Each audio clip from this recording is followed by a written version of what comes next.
त्या ठिकाणी दिसत आहेत। अमोल कोल्हे बाहेर पडल्यानंतर ही दृश्य अजित पवार यांची, म्हणजे अमोल कोल्हे आणि रोहित पवार तसंच अजित पवार यांच्यामध्ये बैठक झाली विलिनीकरणासंदर्भात। आणि त्यावेळी लोकशाही मराठीने बातमी सुद्धा दिलेली होती की सुनील तटकरे आणि प्रफुल्ल पटेल यांचा या विलिनीकरणाला, इतकंच नाही तर धनंजय मुंडे यांचा सुद्धा या विलिनीकरणाला विरोध आहे, अशी बातमी लोकशाही मराठीने दिलेली होती।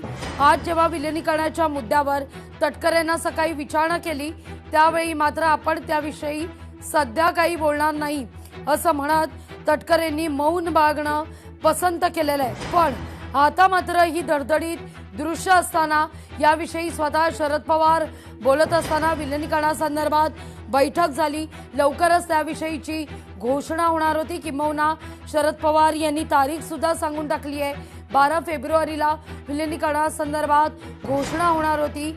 मग दस्तूर खुद्द शरद पवारच याविषयी बोलत असताना दोनही राष्ट्रवादीचे नेते गप्प का, चुप्पी का बाळगतायत, मौन का बाळगलं जात आहे, हा मुद्दा उपस्थित होतोय।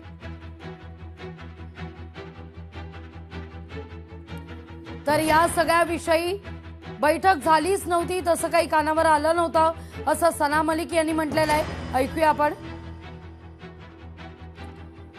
त्यापूर्वी आपण अमोल कोल्हे काय म्हणाले होते ते देखील ऐकूया।